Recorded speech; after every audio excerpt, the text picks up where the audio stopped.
Hello, everyone. Ashley Kahn here, jazz journalist and author, and proud to be hosting this very, very special triple celebration of the life and music of Charles Mingus. One part of that celebration is, of course, the fact that this year marks the 100th anniversary of Charles Mingus's birth in 1922 in Nogales, Arizona. The second part of the celebration is celebrating the release of a new album. It's called the Charles Mingus Trio, a rare trio outing with drums, piano, and bass on Warner Music Rhino, with newly discovered, never released music from 1957.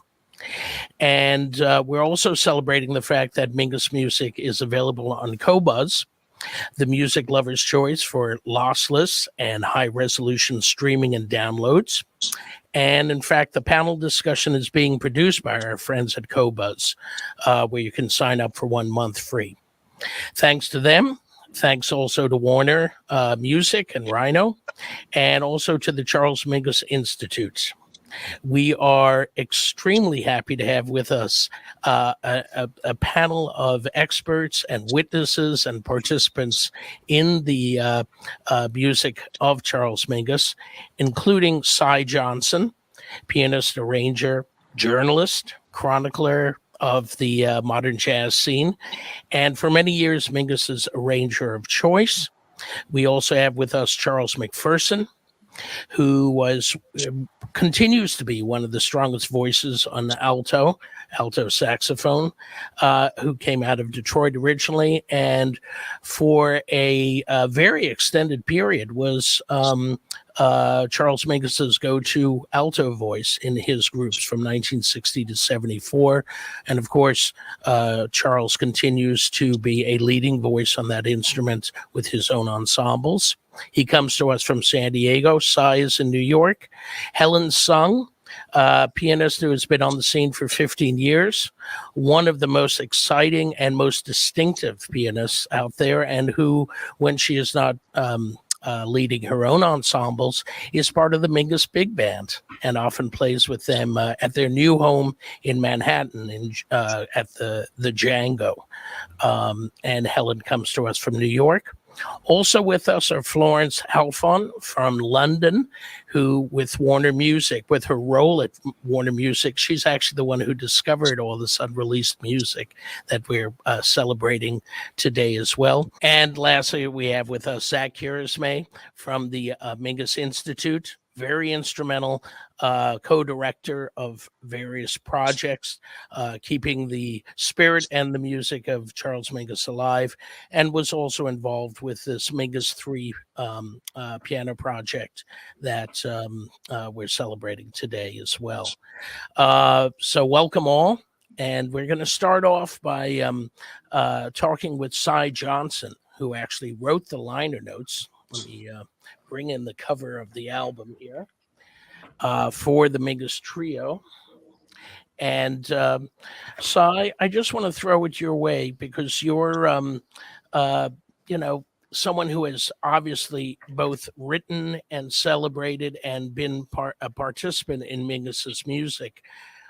If you had to kind of sum up why Mingus's career why his music, why his sound is still so important today. Can you summarize it for us? Well, I have to say that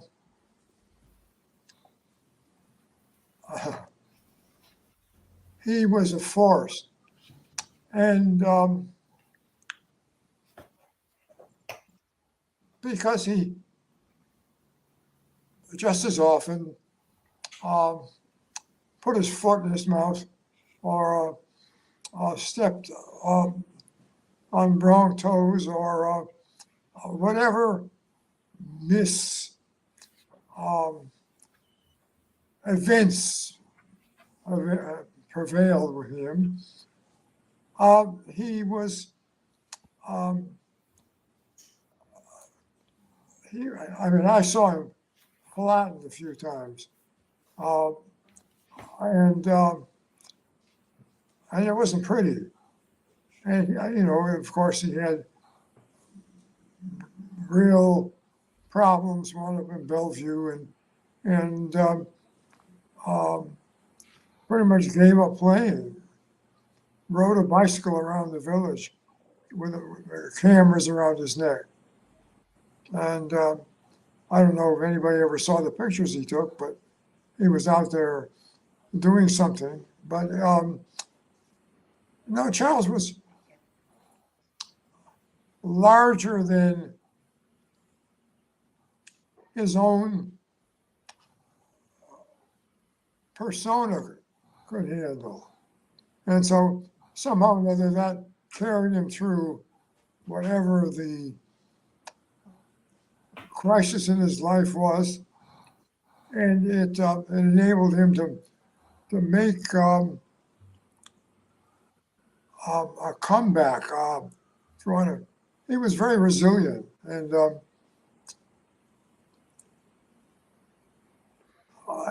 that he had a quality that I think applies also to Hampton Hawes. I won't get into that right at the moment, but they both they both have a solid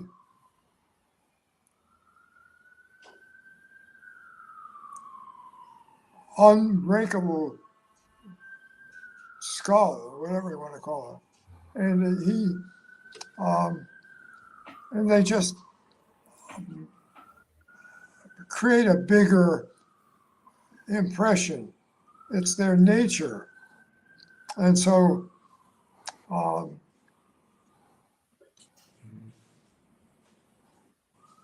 Charles could not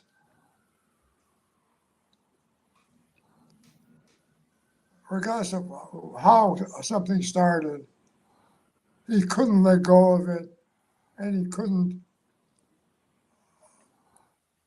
he would just carry it through. And if it meant getting evicted, if it meant going into Bellevue, no matter what it was, he would go on that tangent wherever it took him. And that kind of, I can't think of a word. Determination is a weak word for what he had. It was a much larger life force than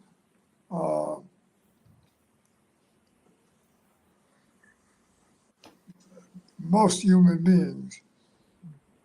And I think in a funny way, Hampton Hawes, with a vastly different lifestyle up to a point, also had that hard-headed quality. He just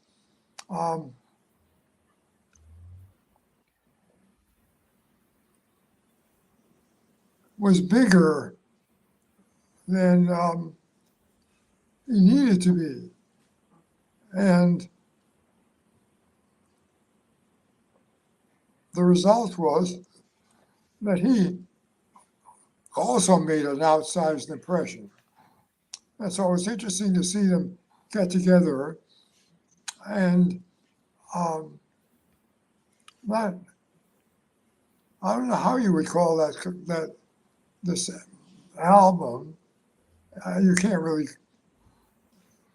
It's something greater than a collaboration, and it's I just think it's well worth the time to listen and see where it takes you, because I can't listen to the stuff on that album without being forced to reappraise it in some fashion. It just comes from my own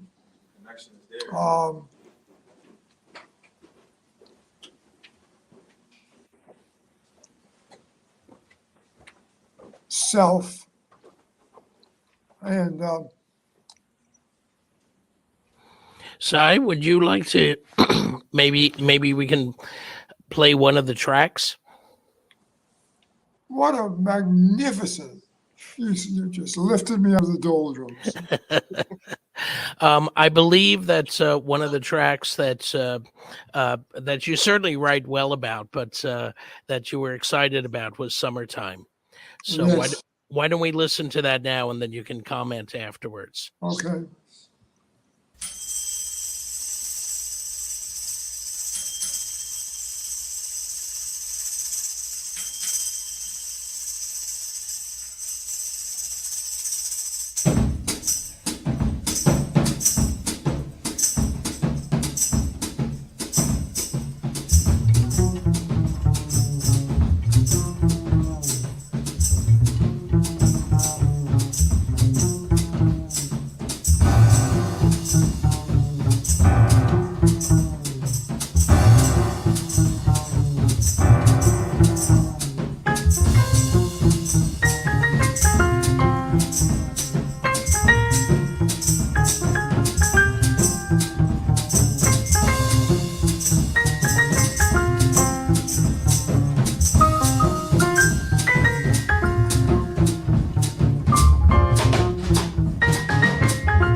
Summertime, take 3, which was the release take for the Mingus Trio album, with Hampton Hawes on piano, Charles Mingus, of course, on bass, and Danny Richmond on drums.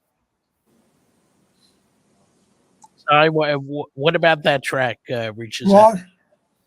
Well, the whole transition, it's got an amazing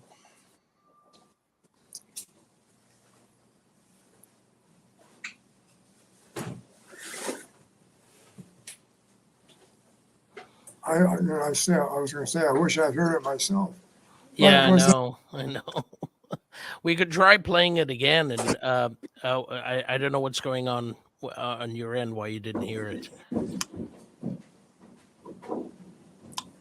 Anyway, but Summertime has a wonderful transition between that vamp that it starts off with, which was, I think, it was a suggestion from the producer, Lee somebody, and but it just gets every time it segues to another feel, it gets more delightful, and I just find that it brings out the most playful and the happiest feelings of anything that's on this album. A really a delight leaves you feeling up, way up. And I've listened to it in fact, I've listened to the second version of it on this, and they're both wonderful. So the magic works twice. And that sort of creativity in the moment, you're saying this happened right there in the studio? What was that? You were saying that this creative decision on Mingus's part to have that vamp opening and this thing that he invented that in the studio? The vamp. Was that an improvised part of Summertime that happened in the studio, from what you know? No, I think it happened twice, and I think that it was the way the piece evolved, and it's both the creators, and so they just responded to the whole vamp, and then when it changed the time, they leaped into that, and so they were all swimming in the river, and it's I just find that kind of joyous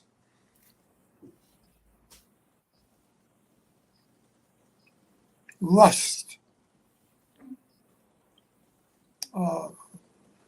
something to be welcomed and nurtured in the heart. Now, was that a quote or not? That was a great quote. I wish I had said it myself. Well, you will. I will, I promise, but I'll give you credit. I'll pass on that, But anyway, what other curveballs can you fling in my direction?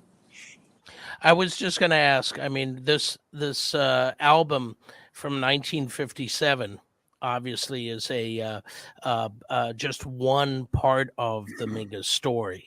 As the 1950s were unfolding, there were so many different kinds of recordings: the jazz workshop recordings, the blues and roots kind of recordings that Mingus was doing. Where does this trio album fit in for you? Well, I think that there was a kind of inevitability once Hamp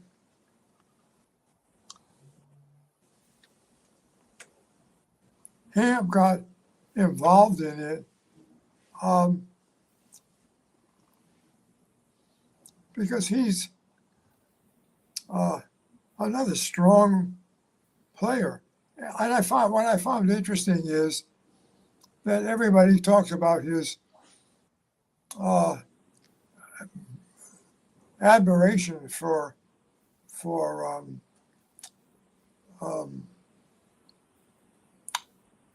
don't leave me now. Ellington? No, the piano player. Bud Powell. Oh, Hampton Hawes. Bud Powell. Okay. And you somehow or another, I thought, well, that commonality, it must be a help. But they both represented a different kind of time. I mean, Charles knew all about playing with Bud Powell because he did it all the time. And whereas Hamp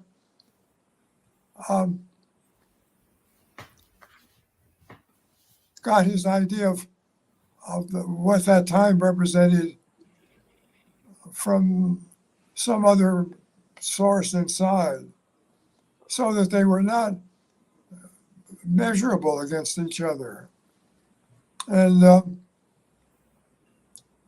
it's interesting when they're actually swinging, playing straight time, so to speak.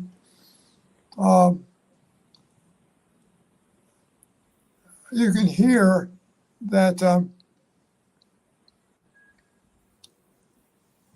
Charles is not playing with or for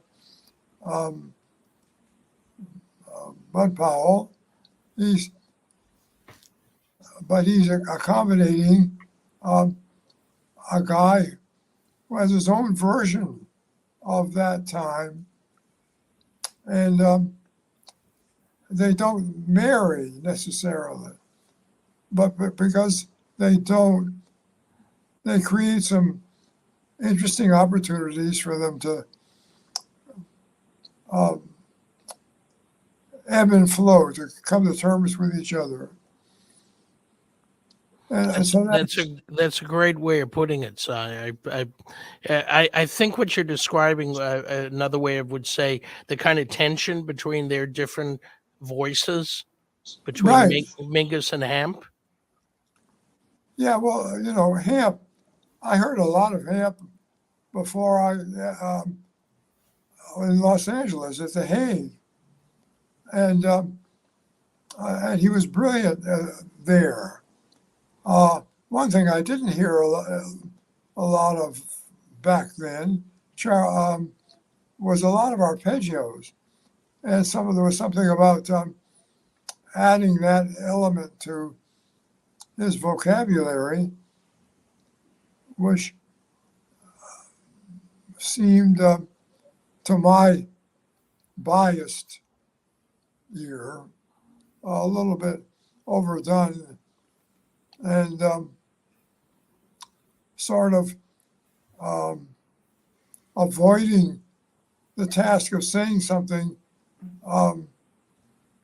more meaningful.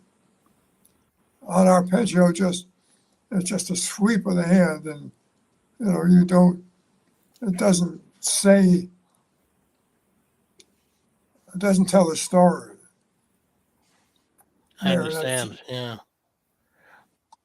Whereas some other kind of, I mean, he uses it beautifully. There's a fanfare at the very beginning of the album in which he sets himself up with a whole wall of arpeggios. But it works perfectly because that's what he's working to build on. And it's just that but geez, Christ, he can play. I do not. I'm only saying that it surprised my ear, and I'm not trying to. And it's nothing that I would criticize the album as a whole for. I mean, the whole album represents an energy and a consensus, a desire to make music together. And I think all of that is to be welcomed.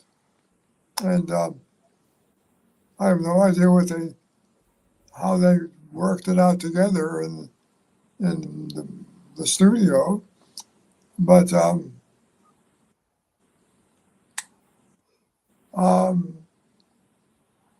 won't even try to guess.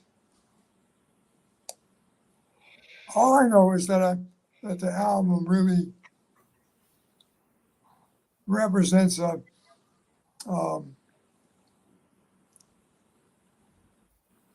sort of statesman-like level of bringing their differences together, and because they are who they are, I just have to sit and be impressed. I haven't, if anything, in re-listening to it I find myself more impressed with the details and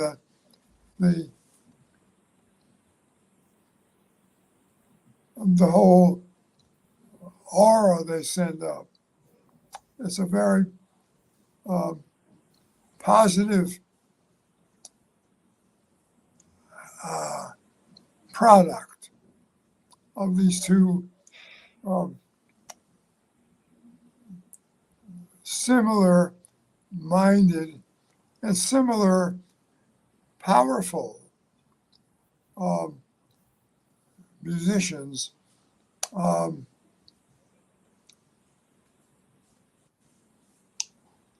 That's great, Cy. I have to say, I mean, you said something that could actually be could be a album title, a book title, bringing the differences together. Yes, Boy, does that sum it up. yes. Because their voices are so strong, and you really capture that in your liner notes.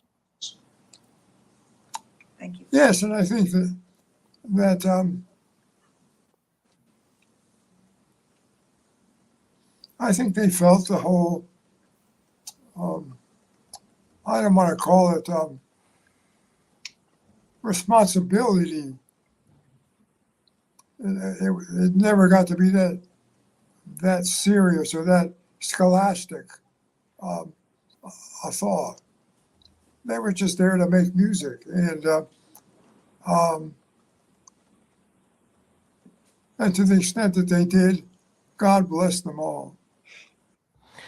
So I know our time is limited with you today, and that we're going to have to let you go. But I can't tell you how honored we are to have you as part of this project, but also here today to share, your memories and insights. Thank you. You're welcome. Thank you. Thank you. Oh, and it's nice to see you, Helen. Okay. Thank you, Okay. Cy. Yes. Okay, great. What an amazing honor to have Cy with us to help explore and actually introduce this whole discussion. Charles, I'm going to throw it to you at this point over there in San Diego, and can you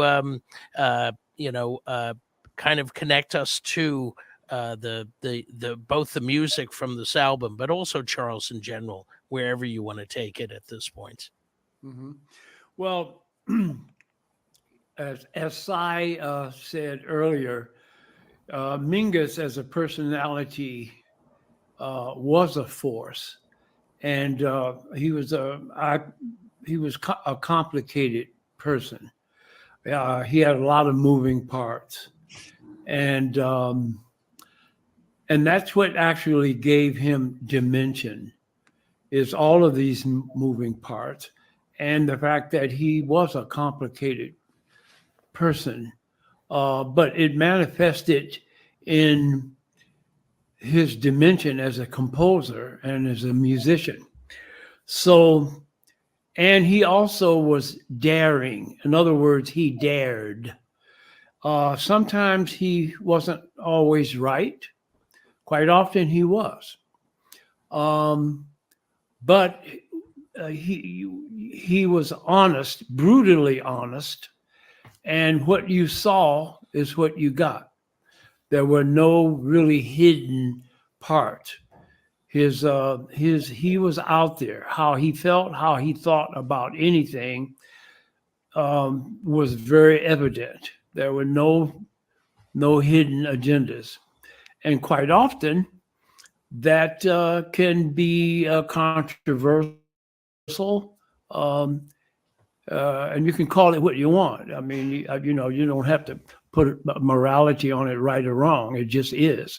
And so he was very strong as a personality, and he dared. And he had the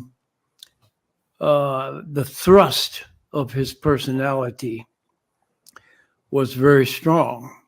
And he was very creative. And And as I said earlier, very complicated actually as a personality.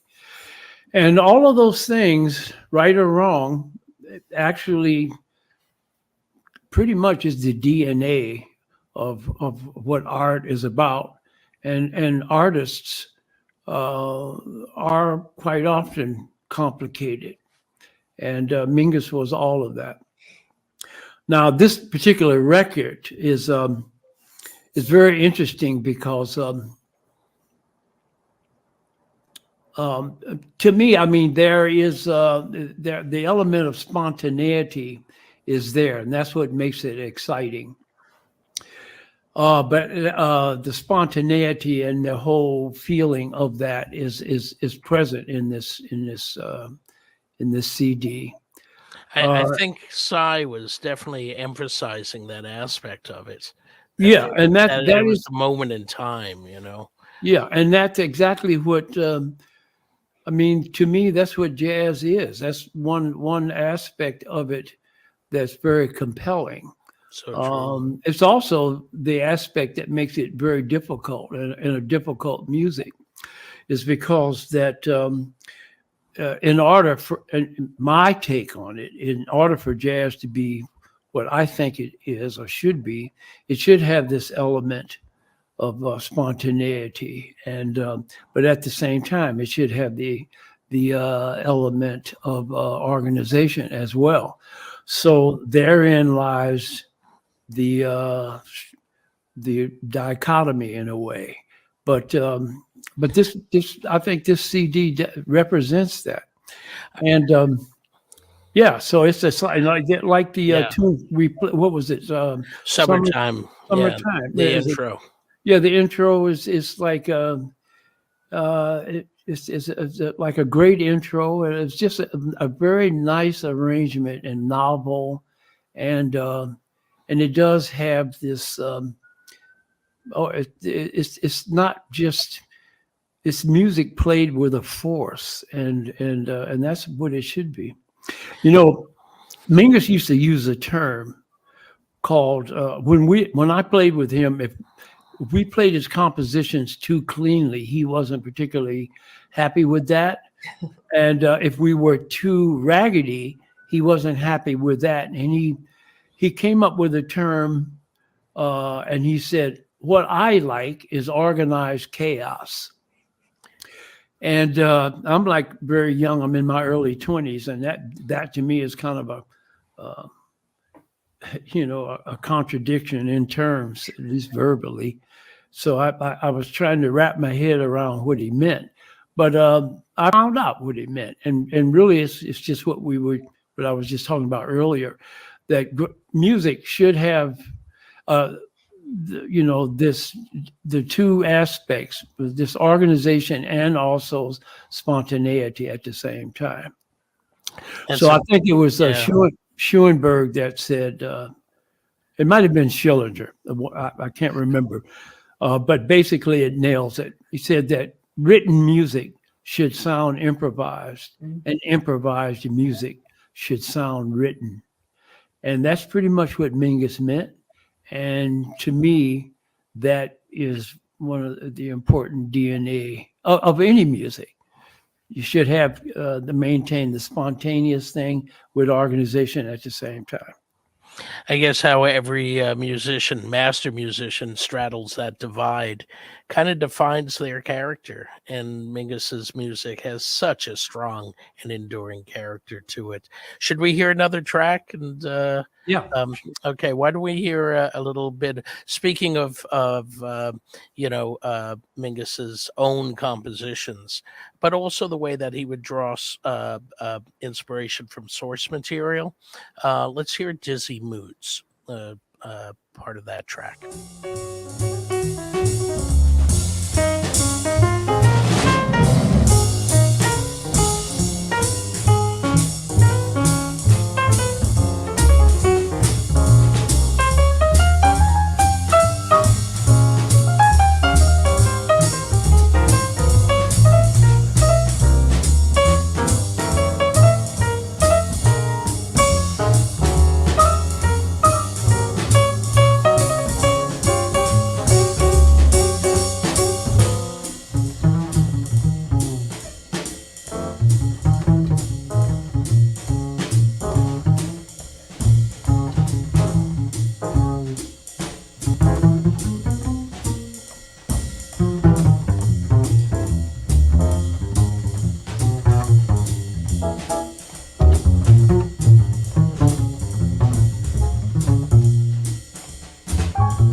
I'm so sorry that we had to cut that off in the middle of Mingus's statement there.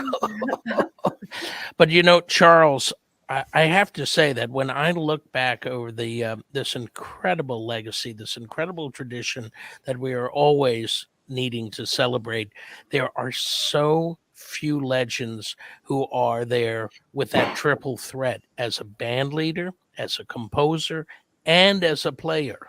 And that kind of track just there captured a bit of that, a bit of all three aspects of Mingus. And Mingus being that triple threat. Can you talk about that aspect? Yeah, well, Mingus was a virtuoso bassist and, of course, great composer. And also, you have to, Mingus is a combination, musically is a combination of things. He definitely loved Jimmy Blanton. And as we know, Jimmy Blanton was kind of like the real first jazz solo bassist, brought the bass out as a solo instrument and virtuoso on there. So Mingus, born in 1922. So like other bass players his age, like Oscar Pettiford, people like Ray Brown, their Charlie Parker on the bass was Jimmy Blanton. That generation of bass players, people like Red Calton, just that generation of players. So Jimmy Blanton was great bassist. Mingus loved Jimmy Blanton, very much influenced by him. Mingus also loved Charlie Parker. He's born 1922. He was right that same age as Charlie Parker, basically. And so Mingus, he's influenced by the whole bebop, Dizzy Gillespie, Charlie Parker, that whole group of people. Mingus is the age that makes him be there in terms of time. And he absorbed quite a bit of what that is. And a heavy dose of Duke Ellington. All of this and a good dose of Western classical music. And when you stir all that up, you get Mingus. And then, of course, Mingus comes to the earth plane with his own wiring and who he is as a soul and as a person. And you mix all that up and you get a Charlie Mingus. So he was a virtuoso on the bass. He was eclectic. He listened to a lot of different genres of music. You listen to, you can hear it reflected in his compositions. He knew about people like Jello Roll Martin. He knew about the old players. He knew about the swing guys. He was, his whole concept basically was to make a small band sound like Duke Ellington big band. So he's very much influenced by Duke Ellington. And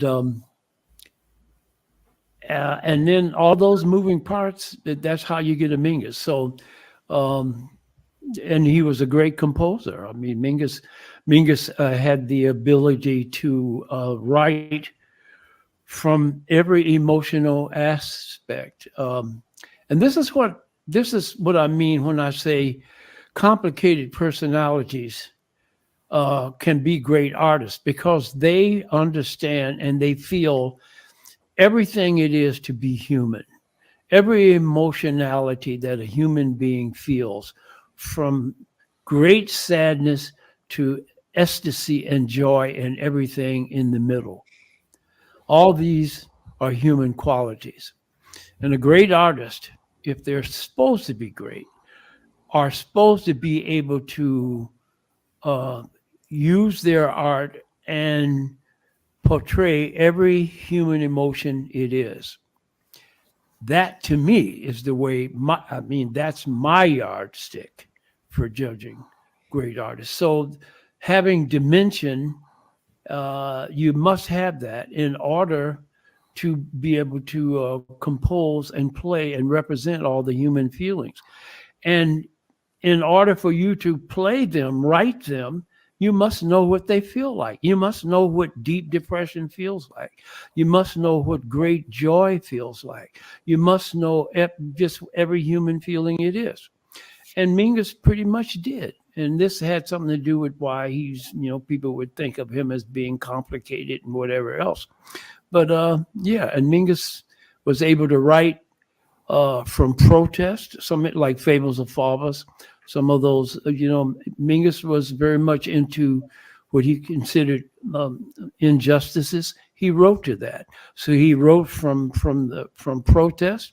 He wrote a lot of songs about love, eros, he wrote, of course, and then he could write from agape. He could write from, there was music dealing with not eros, but dealing with reverence, the kind of love that God loved, or how you love your parents. Nothing to do with erotic anything. So he could write from eros. He could write protest. He could write agape, reverence, and every angle of human feelings. He felt all of those, and he could compose to all that, and he was a virtuoso as well. And he just happened to be born at the golden period of music, where all these great musicians were still living, and was influenced by many of them, and he brought to the table his own unique personality. That's an amazing summing up, not just of that period, but especially of what distinguishes Mingus. That kind of brutal honesty that Sai had mentioned, I think, and that which really requires an openness and self-reflection that I don't think many people are comfortable with. And I believe that you hit the nail so hard in the head with this idea of Mingus being, open to the full range of emotions, many of which most people, are not going to be sharing publicly. And Mingus, shared more of himself and more of his mastery, I think, than almost any artist who has come out of the jazz tradition. By the way, you mentioned the idea of him being influenced by, the golden period of, what we familiarly call bebop or modern jazz.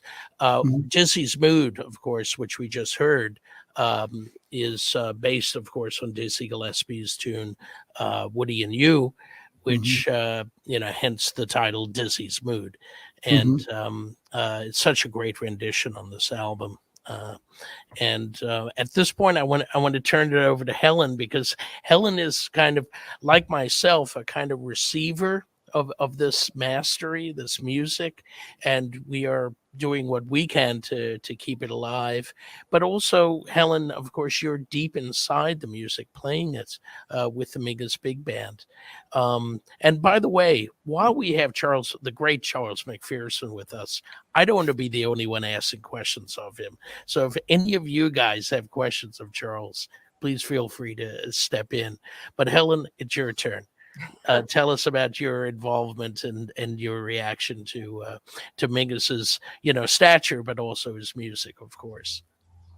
Well, Mr. McPherson, it's an honor to sit at your feet to listen to this perspective, this really unique perspective, I think, that you bring in putting Charles Mingus into history. Because my experience with Mingus, I played in the Mingus band for some time now, and I feel like it's being on a pirate ship where there's the unknown, there's danger, there's shenanigans, and always lots of adventure.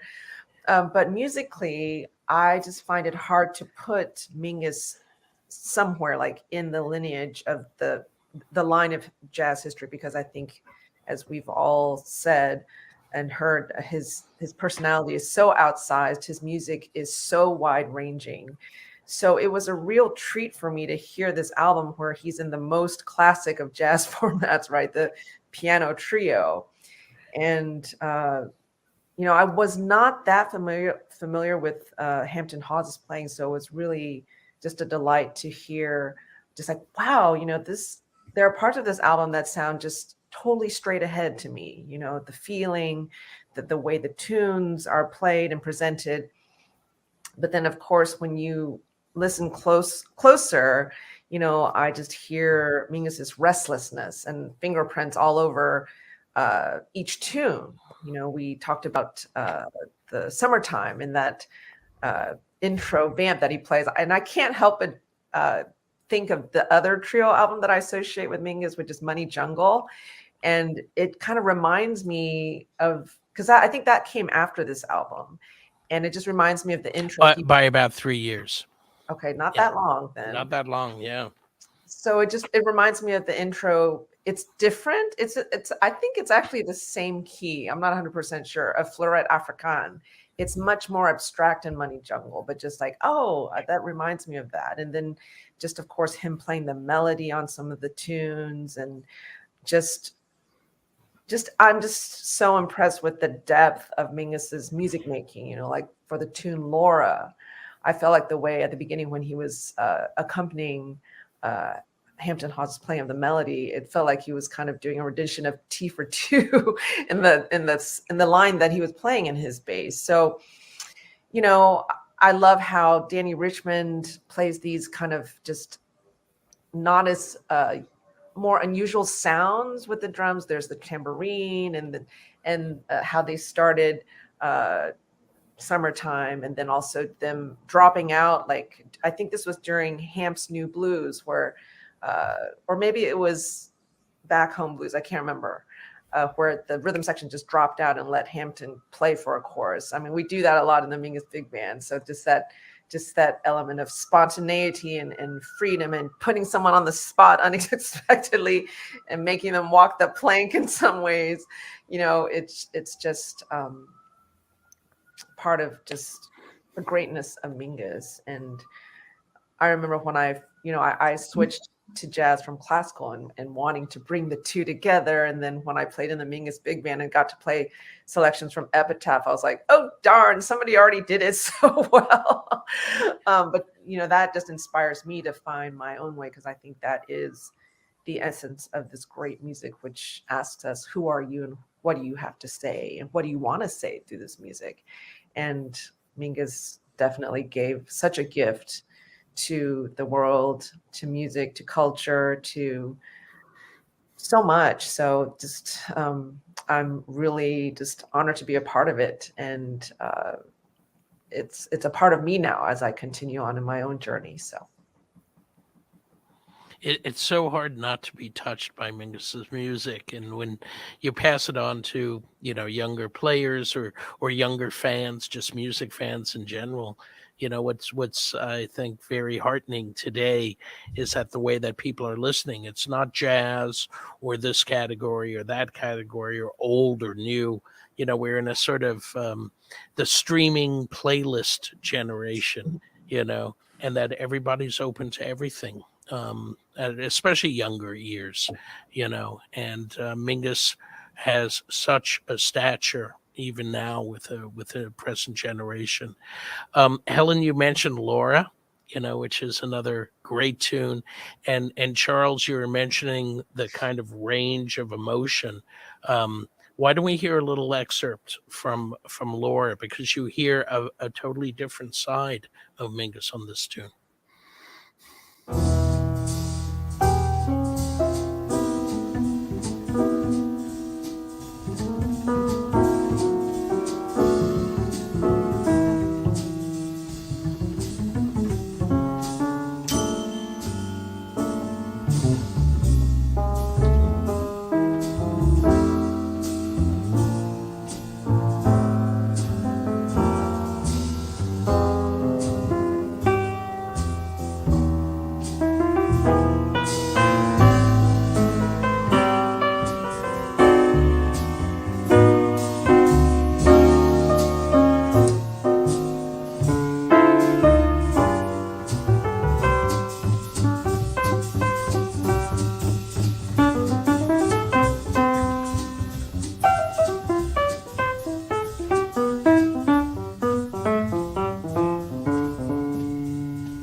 It's so unfortunate that we can only play you excerpts, but You're teasing us. yeah, exactly. Can I ask Mr. McPherson a question? Yes. So, I think sometimes in history, as we look back on people and events in history, we can't help but flatten them into, two-dimensional things. We streamline things. So I'm just curious, when you talk about Mingus being a very complicated person and having actual personal experience of that, like how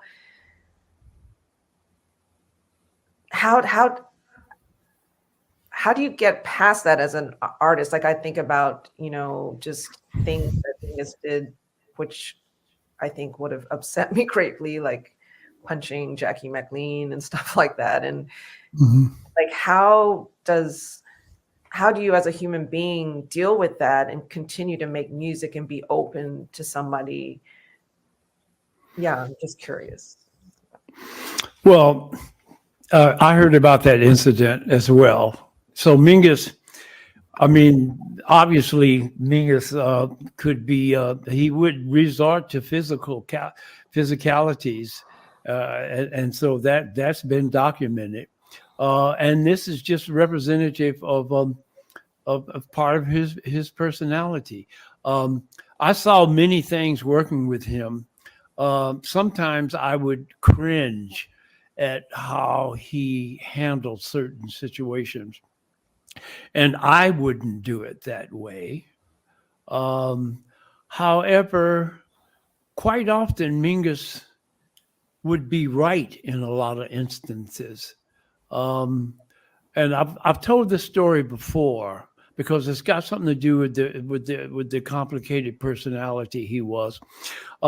We did a benefit for a friend of his that was sick, and at the end of the gig, Mingus started giving money to the people in the band because it was a benefit. We weren't really getting paid, but Mingus felt that he should give us something for our time. And the guy that was sick was his personal friend. So everybody in the band took the money except me. When he came to me and got ready to give me like a $10 bill or something, I just said, well, what is $10 going to do to my life? Give it to him. Put it in the tip jar. He's the one we're doing this for anyway. He needs it. What is $10? And he looked at me and he teared up. His eyes teared up and he just said, thanks, Charles. And then he put the money in the tip jar. And from that point on, I could do no wrong. I could be late for the gigs. I could be acting really dumb and silly on the bandstand. I'm like 21, 22 years old. So I really was just silly, just goofing on people, everything. And he would never look at me. He would, he never bothered me because he had me categorized as a very nice person. And so once he had you categorized, then that's what you were forever. And so I'm in the nice guy box. And so therefore he treated me very differently than he did anybody else. And I noticed in terms of other people, if he thought you were genuinely a nice soul, he knew that. Oh God, that's weird. Sorry about that. Okay, so he could read that, and if he felt that you were genuine, then he treated you differently than other people. And if he detected just this much disingenuousness, he knew that immediately because he could look right through you, and he treated you another kind of way. So he was an interesting figure. If he felt you had a nice soul, it resonated with him. And if he thought you didn't, or you were just kind of common and disingenuous, that registered with him as well. And he treated that person a certain way. So he was very discriminate in terms of who he's going to be confrontational to or with. he played chess in that way, in a certain way, and a lot of people are not aware of that, but I was, because I was with him for 12 years. And the other thing about Mingus too, and about people like that, and how that relates to art and performance.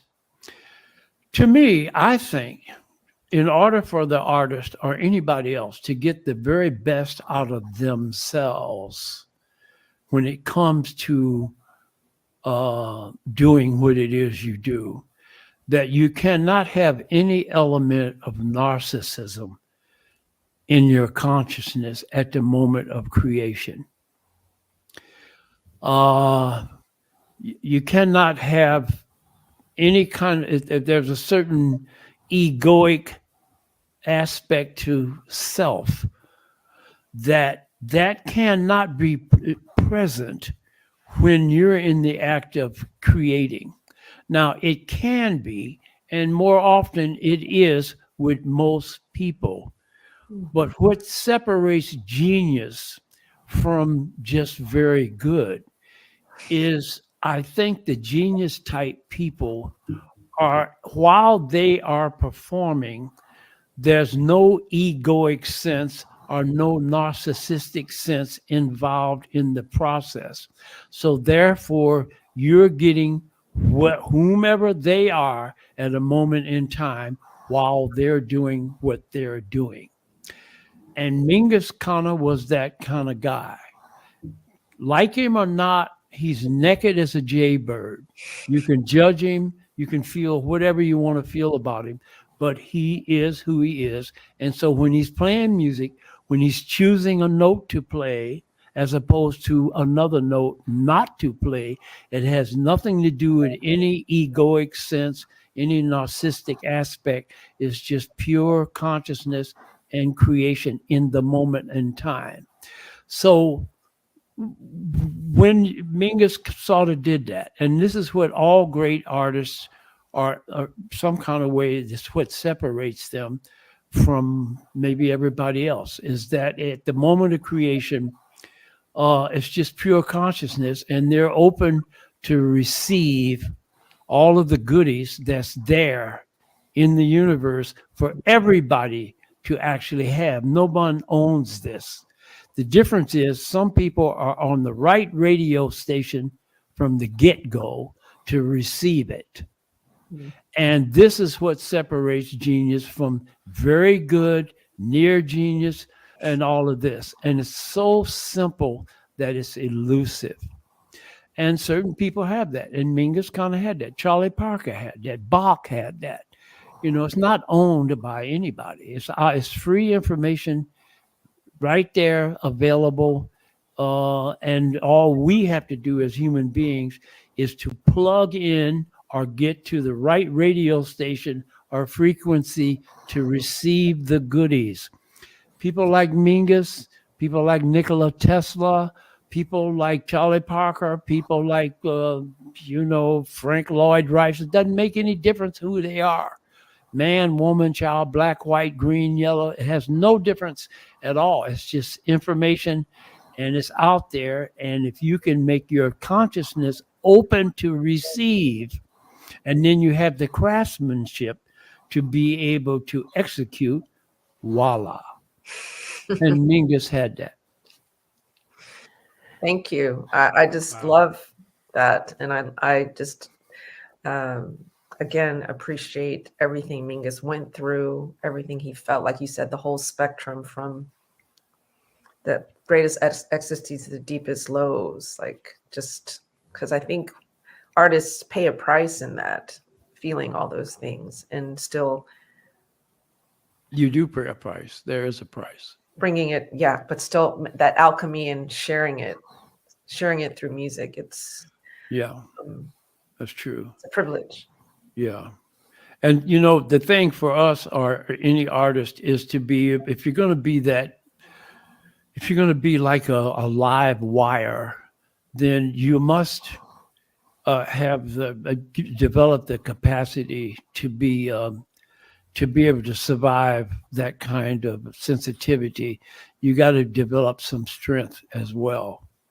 And that's just something that everybody has to do also, is because that kind of intelligence, that kind of sensitivity is one thing, but for you not to be in a state of eternal hurt, that requires another part of self in order to not only understand all of these complicated things, but not to be destroyed by the fact that you are sensitive. And that is another kind of discipline that has nothing to do with what we're talking about today. But I'm just saying the bigger picture is, along with sensitivity and intelligence, there is a burden with that. And that's why there's an old saying, ignorance is bliss. That brings to mind for me another artist that I thought you would mention in conjunction with Mingus. And I was wondering if you could speak to what you witnessed of their connection, which is Thelonious Monk. Yeah. Well, that's here we go again. It's kind of the same thing. It's two different people, but it's kind of the same. There are some DNA similarities in a way. You know what I mean? And on more than one level.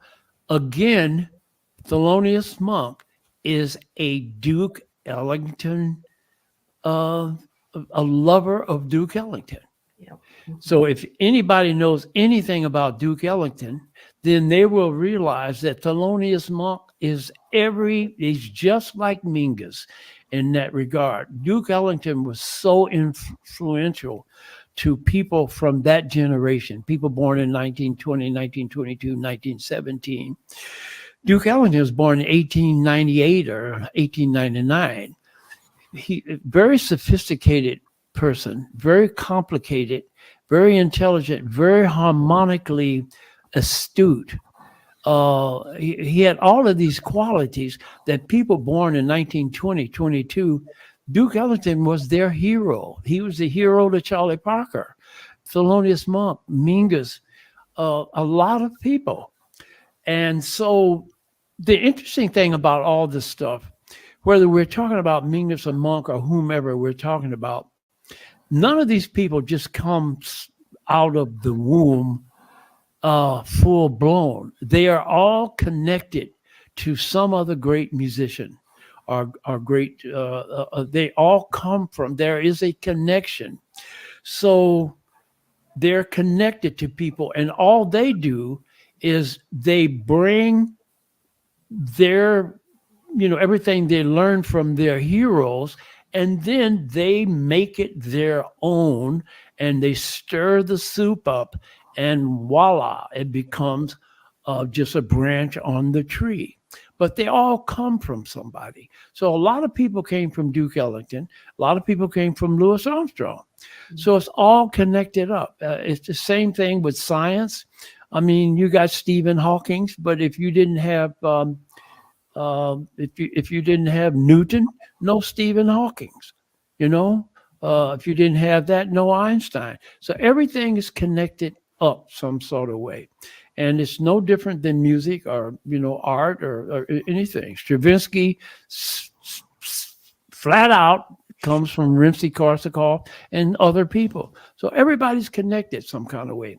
And since we're talking about Mingus, Mingus is just a combination of all these musical influences.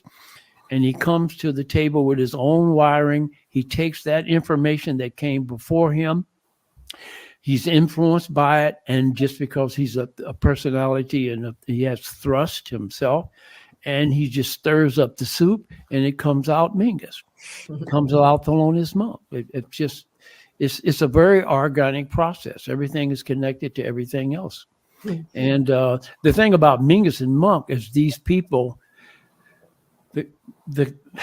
is that part of not having the courage to be naked emotionally and every other kind of way. Basically, it's just another way of saying, at least in terms of process, when you're doing what you do, no sense of narcissism or egoic anything. Basically, which means you don't care what anybody else thinks on planet Earth.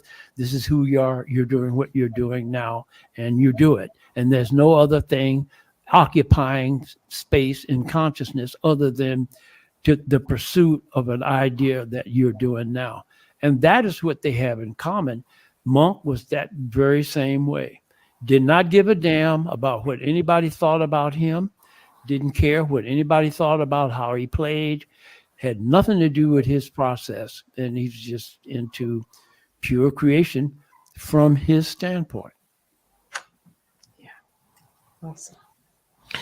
Mr. McPherson, this is a masterclass for life that you're sharing for us. I mean, I know the focus is on Mingus and this one particular Mingus album, but thank you for broadening the canvas for us. Oh, thank you. There's so much that it's such a cliche to say music is life and life is music, but it is true. There's truth behind that cliche. And you really have a way of finding the words to support that idea and make it very plain and malleable and approachable for us. And, thank you. Much gratitude for that. We have to bring in our friend Zach and Florence now. Florence, I know you're the one who actually discovered the unreleased music that is now a part of the Mingus Trio album. Thank you so much for your continuing efforts over there at Warner Music. I know you have stories to share with us, and we want to hear at least one more track from the album. Why don't you tell us, how did you first discover this and the timeliness of connecting it to 100th anniversary of Charles? I was simultaneously reading Hampton Hall's autobiography, which is a great read, as well as I'd bought online the Michel Rupley discography of Charles Mingus. Michel Rupley in the 1970s just went around record labels' archives and he typed out all their studio logs. It's really, I'm a musician as well, by the way. I play jazz, but it's really for people like people who work in record label catalog. To us, it's really important. Sometimes there's unreleased material. So I was reading this little Charles Mingus discography, and it said that there was one unreleased track from this album in some vault somewhere.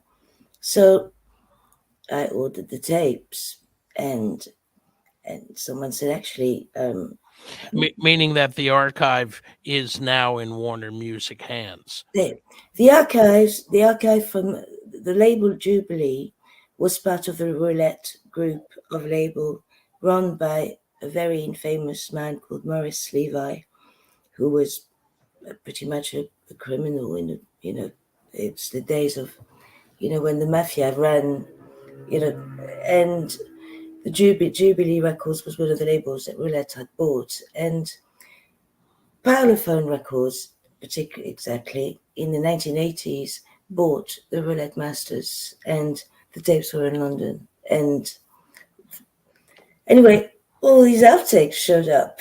We found them, and we didn't expect this. And basically, the only song we don't have outtakes for is Laura, which is a real shame, because I would have loved to hear how, I'm sure there's a reel somewhere that has disappeared. But, I listened to this when I first found to these tapes so much, and I was desperate to find some information on Lee Kraft, whose name pops out in Bethlehem Records as an A&R man. He brought in Nina Simone and Chris Connor. He was little Jimmy Scott's agent at one time, and also he showed up at Newport Jazz Festival in the early 60s with Miles Davis, and apparently was his manager. And in the 1960s, he disappears. But he produces, I wouldn't say produced, because this is very much a live music session recorded straight to tape. It's a trio, and, the engineers then just turn the music, they switched the machines on and off, pretty much, I would say, and placed the microphones in the right place. But I just love the fact it is so fresh. And so, you know, it wasn't also, it is evident in Hampton Hall's autobiography that this was not a date that was planned a long time ahead. He literally had fallen on hard times and found himself in New York, and near Times Square he bumped into his old friend Charles Mingus. And Charles Mingus said, "Oh, if you can put yourself together, I've got a session this weekend, you can be on if you like." And this is just how it happened. So it's very it's you know, it wasn't thought through very long in advance, which makes it even more special. And I'd really I'm particularly also really interested in the Untitled Blues that Zach and I tried to find a title for a really long time. And often musicians in the studios, as you know, as you will know, will start playing just a blues to warm up, you know, just a random blues. Somebody starts in one key and everyone joins in. And I thought it might just be a warm-up song, but they did it twice. You never do two takes. Tape is expensive, you know, in studio time too. So you're not going to, you know, you're not going to warm up on tape. And then, yes, they did it twice. What could the name have been? We don't know. I just really wish I could just get a time machine and find out.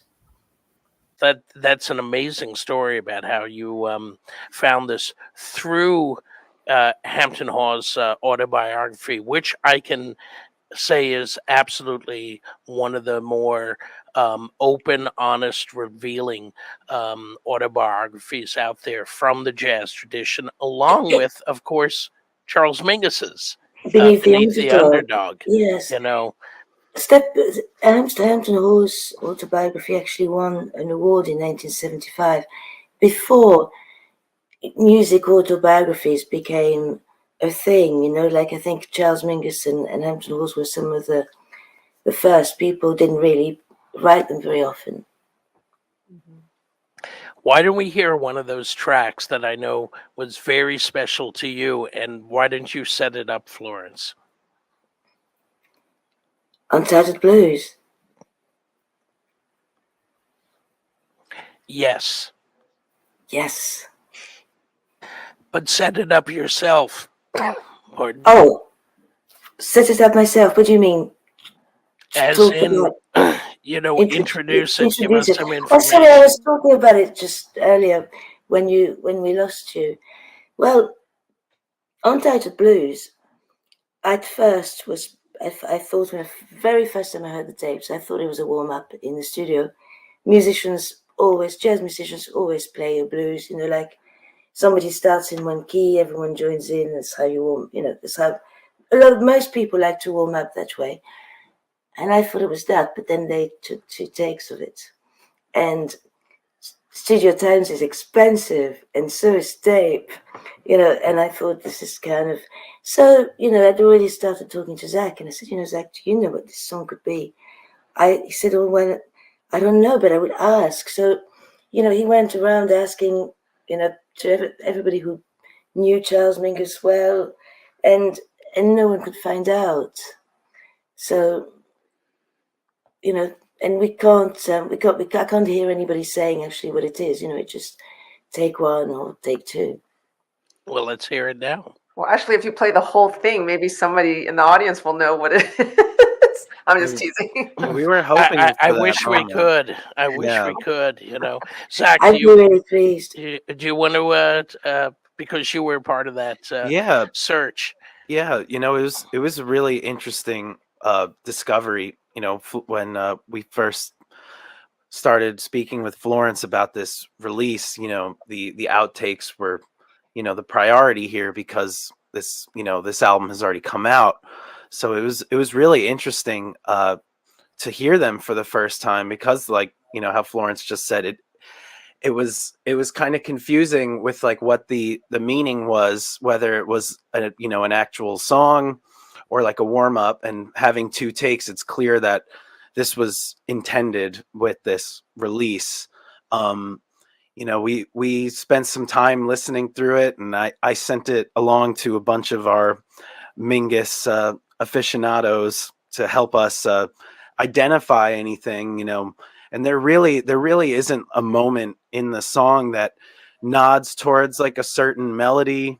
You know, I think it's a summary of this album too, you know, with the way that Charles performs, the way that the whole band performs. It's like an orchestra, you know, in a trio setting, and you can hear Mingus doing Mingus things with the bass, you know, instantly with those untitled blues tracks. You know, the second he comes in, it's instantly Mingus. You just hear his fingers sliding down the fingerboard, and it's amazing. You know, this is some of my favorite moments from this recording. So let's definitely check out some Untitled Blues.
I think this is the one where they drop out and let Hampton Hawes take a chorus by himself. This is the one. Again, I wish we could play the whole track, Helen.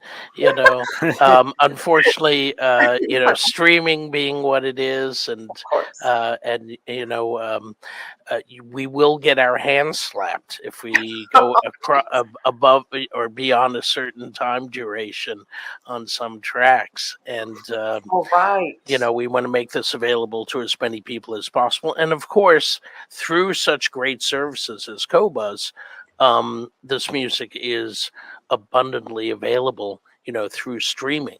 So whatever service you have, I can't recommend this enough. Charles, I'm throwing it to you again. I mean, any thoughts about this trio album that added to your already deep appreciation, of course, of Mingus?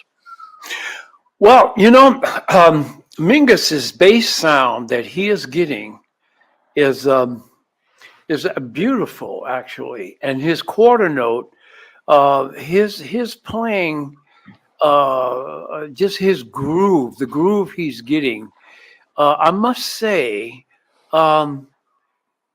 it's very, very, very compelling and very good. You know, when I worked with Mingus, I started working with Mingus in 1960, and this was he you know, he was older, of course, and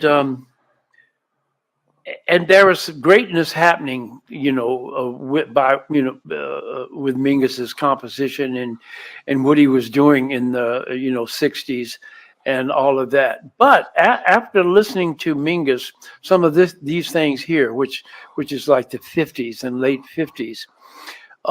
There is a certain vibrancy, and I guess just because of being younger or something, that I can hear with Mingus that was that's very interesting, you know, and the bass sound that he's getting. Now, I don't know what bass it was, or if you know, when I played with him, was it a different set of basses or a different bass? But the sound that he's getting on this record here is great. Now, maybe it's gut strings. Now, this is some technical stuff. It could be very well, because at a certain point in time, bass players use gut string. It's a totally different sound. As time progressed, like the 60s and onward, bass players started using, steel strings. Which is fine, but the sound is different. So I'm wondering if it's got something to do with that or whatever.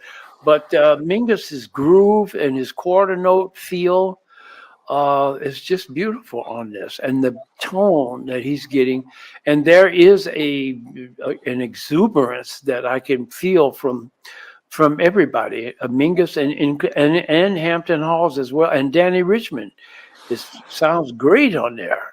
It's really well recorded. I thought about it loads of times when I went through the tapes. Whoever placed The energy. the drums, there are things on the drums that you can never, that are so hard to capture. You know, and Danny Richmond was just a young guy then, I think it was. Yeah, very young. And, Danny Richmond, I don't know how much people know about, it's not like he was Danny Richmond was a saxophone player. Yes, Charles Mingus made him be a drummer. Yeah, Mingus kind of, put that on him. And so he wasn't like a drummer per se. He's kind of like a very talented person that kind of picked it up and stuff. But when you listen to him, especially like his intros to some of those tunes, it's just great. It's good, really good, So, and the energy on this is really good. I know it's Mingus and it's got something to do with all of them personally, but it's got something to do with the times also, because you can't take one piece of the puzzle out of the puzzle without changing the total puzzle. So along with these personalities, you have to factor in the time period. And it's something about the late 50s, something about those days was very vibrant about the world or something. And these people were young people then too. That's got a lot to do with it. But it reflects in the music and within the energy, it's just very positive and it's just very good. I was impressed with this CD here. This Good. It's so true what you're saying, Charles. There's an optimism that just flows out of that time period, and especially jazz of that period. Yeah, it really is. It's an optimism and also a kind of innocence as well. And I don't know how that fits in. But it's got something to do with the vibe of the moment. It's the energy, it's the state of the world, the collective consciousness of the whole planet Earth at that particular time, or any particular time, impacts what's going on some sort of way. Yeah, And that spirit of possibility. Yeah, it's more there, and a certain kind of innocence. All of that is part of the moment. The moment has got a lot of moving parts,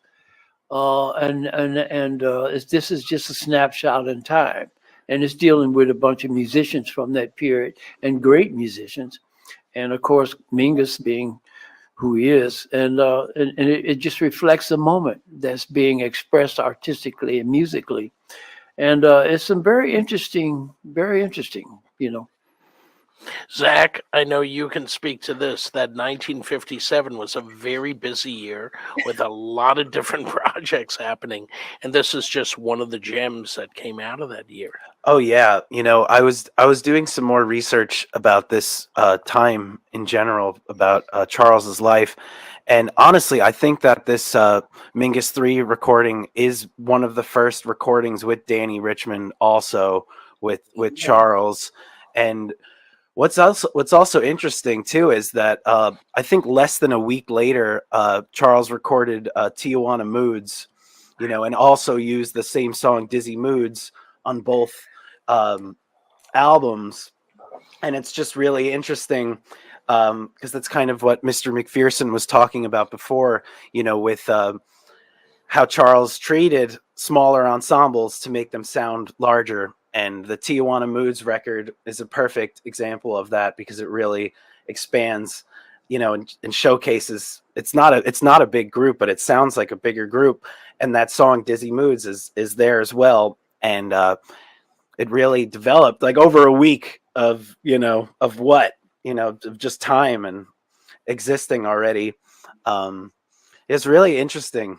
And, you know, I think I love the trio stuff. I mean, I love smaller group ensemble playing in general, and to hear Charles in that setting is unique and so rare. And there's only a handful of recordings that exist, including Money Jungle, and there's an amazing record with Paul Bley and Art Blakey and Charles Mingus that is also a deep cut, and some of the Hazel Scott recordings with Charles too. I mean, there are some that are out there, but the quality, you know, is another story. And this release, the quality is just stunning, and to find more from it is makes it even more special. And I had a question for Mr. McPherson. Did you ever work with Hampton directly? No, I did not. Yeah. No, I did not. I just saw him play a couple of times, and but I never really worked with him. I didn't know him. You know, these guys are like 20 years, damn near 20 years older than you know, than I am. And I think Mingus might have been a little older than Hampton Halls, maybe a couple of years. So no, I missed, you know, I saw him, but I was too young to play with them, you know. Yeah, that for me is the golden period of music, because everybody was around. You know, everybody was still living, and not only jazz, but Stravinsky was still living. Prokofiev, you know, Bartok was still living. Duke Ellington was still living. Charlie Parker was still, you know, well, not in '57, but you got all these great people, turn of the century people. You know, people born in the late 1900s, early 1900s, and they're still there in the 40s, all of them. All of these great minds, not just music, but science, everything, classical music, jazz, the whole bit, they're still there. And that's got something to do with the collective, I don't know, just the whole artistic collective consciousness of the whole planet. Some of these great musicians and artists, not only musicians, but people like, you know, Picasso, all these people are still there. They're still doing what they do and influencing, and everybody's learning from each other. That's a great period. You know, that's got something to do with why there's a lot of great things that were happening during these periods that we're talking about. You know, because it's in the air. You know, it's in the air. It's in the air. It's in the Akashic records. Maybe that's a good message and reminder for us as we try to connect in this crazy time. Yeah, the prana. It's in the prana and the chi. It's all up there. The collective unconscious, whatever you want to call it. Yeah. I like to tell my students, you know, that as much as we do celebrate music of certain periods and how special each period was, that it's now in their hands to make sure that the golden period for them is right now. Mm-hmm. So that what they do and what they pour into their music and their sense of the now is as filled with dedication and intention as we have learned Mingus and Charlie Parker and others of that generation, you know, poured into their respective period. Mm-hmm. Yeah. So the golden period never ends. It's forever. It's timeless. Amen. Timeless. This music is timeless. I think this record really shows that too. It's, you know, without any audio discrepancies, if somebody were to just freshly hear that, you could tell them it was recorded yesterday, and you know, how would you know, without knowing who it was? The only thing I've often thought that it was the record company's choice maybe to keep the safest takes for the album that originally came out, because the outtakes are much more way out. They're much more what they would have called at the time modern. You know, what a word. It is a brilliant word, but the outtakes are more way out, and I often think maybe the label wanted to make a safe choice and make sure they sold some records and didn't upset too many people. Maybe, but you know, what's your opinion, Charles? What do you think about this? Wait a minute, I'm having trouble. I couldn't really hear everything that you were. Okay. Just state it again. And Versus the original album versus the outtakes. I think that the outtakes are a lot more way out than the album that actually came out. The takes that were chosen to be on the commercial release. And I have been wondering if it was the record company's choice to make safer choices so that the record would be more popular with a larger number of people. And to me, I mean, we've discussed this with Zach actually and Ashley before. We all prefer the outtakes. mm-hmm. Yeah, I see what you mean. Yeah, well, see, therein again lies how things can be complicated, because the powers that be that decide to release this as opposed to that is, I don't know if it's always the best choices, and sometimes it is. So I don't know how to think about that. I mean, I've heard alternate takes of other people, not just this particular record, but of other people that I would say, hey, I like this take better than this one. So, I mean, decisions are made, and one can, I don't know. That's a hard one to wrap. I don't know how to even think about it, because it's not like this, that, why people do what that's the question for me. There's a lot of reasons. Sometimes it's technical. Sometimes decisions are made because they think that the performance is more consistent by most of the people. So, if I'm understanding what you're saying. Yes. Yeah. It might be one particular take, maybe somebody sounds better and more fluent than another person. And then they got to come up and release particular takes where that maybe the overall performance is more consistent. You got all these different reasons for doing things, and I don't know. It's kind of complicated. For me though, this is the important thing, because you mentioned Ashley about what are we supposed to do today? What is the young artist supposed to do today? And I think there are certain things in danger, and I'll say what I think. The young person today, and artists, since we're talking about musicians and artists, is that we got to make sure we don't lose our humanity, that we don't let the world of technology overtake and have more influence over the human part of any of this. And that this can be a problem for real. You can't lose the human component. That's number one. And that's starting to be some kind of a threat, because there's music made today that a lot of technology is involved in making it what it is. The pop world really does this kind of stuff. They can make somebody in tune that's not in tune. I mean, overdub this with that, blah, blah, blah. Even the way we record records, the piano players across the street, the bass players down the street, the saxophone players in another room, and nobody can even see each other. And we got earphones on and we're reading music. Okay, that's very different than what was done. The very record we're listening to, I bet my house and my horn that everybody's in the same room.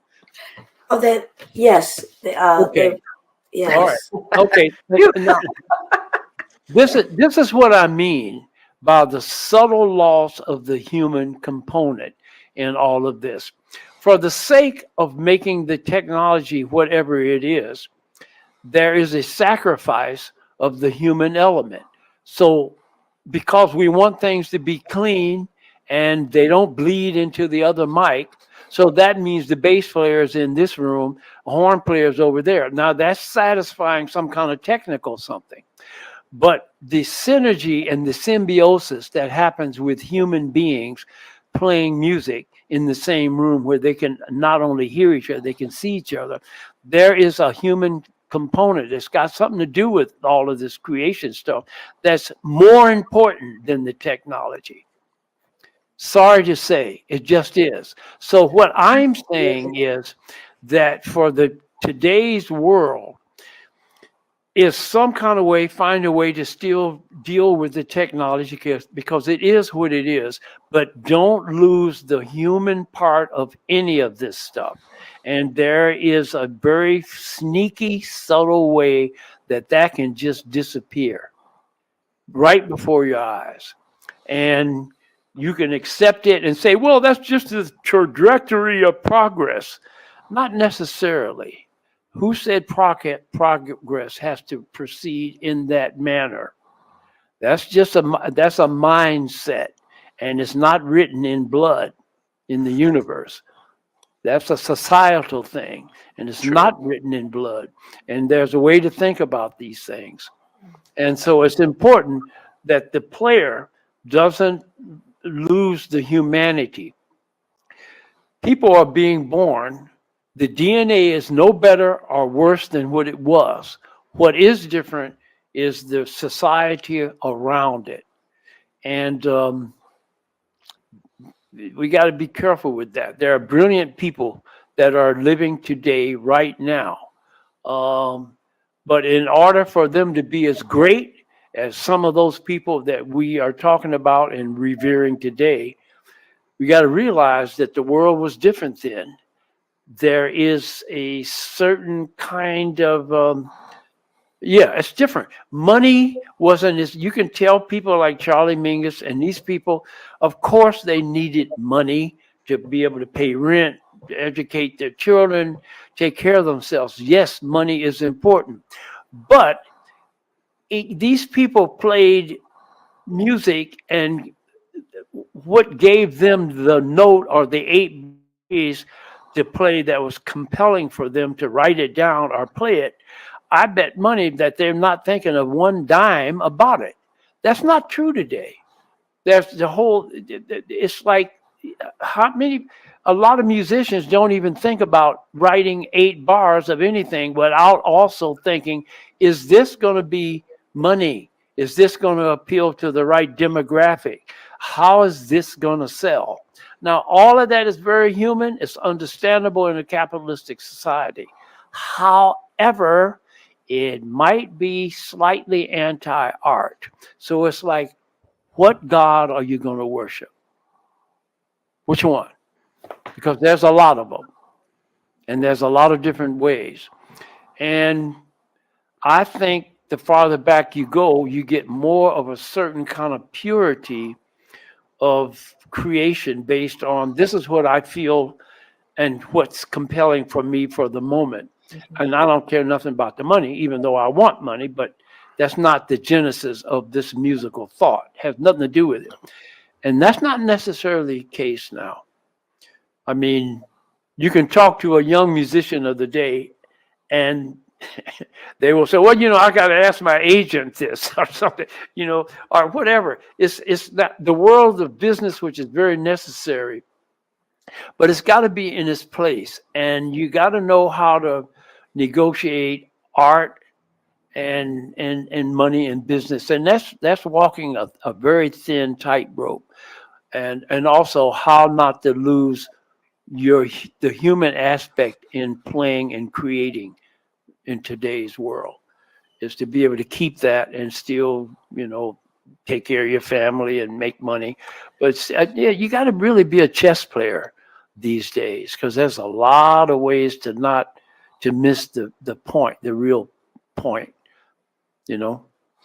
Yeah, I mean, this is such a deep rabbit hole, but I always get the feeling that this has always been there. You look at someone like a John Coltrane and the way that he, was balancing art and commerce, and his career building with his more exploratory paths with music, and that it was there then, and it's there now, and it's here now, and but it's very accurate what you're saying about the idea of technology and its role, right, and not just technology, but even issues of health and how that is dividing the music community as we hopefully are coming out of this pandemic period. Can I reach out to you guys for final thoughts on everything that we're touching upon, whether it's the music in general, Mingus in general, and of course this incredible trio album? Helen, can we start with you? Oh, right now. Okay. Yeah. Sure. I've loved hearing everybody share what they know about the recording, their experience with it. And I feel very grateful that circumstances allowed a confluence of people, these three individuals, to do this session. From what Florence said, it sounded like really kind of, fortuitous, unplanned, but yet at the same time, how Mr. McPherson talked about this music that mandates spontaneity and organization at the same time. I love that term, organized chaos, and just putting everything into its historical perspective. Just really, yeah, that's my word, grateful for this beautiful statement of music that's timeless, that I find personally very inspiring, and just gives me an even deeper and more well-rounded understanding and appreciation of this genius, Charles Mingus. How about you, Zach? Oh, well, it's an honor to be here with you all today, and to have been a part of putting this amazing release together. And I think it's a real reflection of how powerful art is, and how long it can last, and the timelessness of it all. 65 years later, this album still sounds just as fresh, if not fresher, than a lot of the music that comes out today. But it's an absolute pleasure to be here with you all and celebrating Mingus's centennial. Special shout out to Sue Mingus for supporting me and Charles and many of us here. And thank you. It's an honor. Florence? Thank you all for being here. It's just amazing to hear everyone share different stories of their own relationships with Charles Mingus, that they have, whether they've met him like Charles or haven't, like Helen and Zach or myself. And it's an honor. Thank you so much. And Charles, I'm saving you for our parting shot. Yeah, well, thank you for inviting me, and it's been very, very nice and to share all of this with everyone. And so, in terms of the CD, I never heard this, and so it was. I'm just the energy of the CD was just very refreshing to hear. And it was, to tell you the truth, I like to hear, Mingus's music is great and his compositions are great and he can write and all that. But I also like to hear Mingus play other people's compositions, because that's interesting to hear Mingus play Laura, or to play some standard, or play, George Gershwin. That to me is part of it. It's not only how well do you play your own music, which is your comfort zone, but how do you interpret and play someone else's music? That's got something to do with judging an artist as well. How do you make someone else's music yours? This is the difference too between, great people can play somebody else's tune. And when they put their whammy on it, it becomes their tune. And that's got something to do with the power of interpretation and the thrust of your own personality. And Mingus, Summertime, he didn't write. That's George Gershwin. Laura is David Raskin. But he lent his Mingusness to the tune, and he owned it. And that's part of the DNA of a great improviser, is not only do your own music and play the heck out of it, but anybody else's, you're going to lend your own unique perspective on that as well. And that's what Mingus did. And so it's good. I like the Mingus playing not only his music, but other people's music, which just give you an idea of the dimension of Mingus, you know. Charles, thank you so much. Thank you all for being here. Big shout out to Cobuzz for hosting this, as well as the Mingus Institute, the folks at Warner Music, Rhino. And I'm going to echo Zach. I think that the real hero here for keeping the Mingus spirit alive, the music alive, the bands on the road and performing regularly. Sue Mingus, thank you for all you have done for keeping this music out there. And thank you all for being part of this. And please proceed immediately to checking out the Mingus Trio album, because you will see why we're all excited about this. And happy birthday, Charles. Yeah. Thank you, Ashley. Thank you.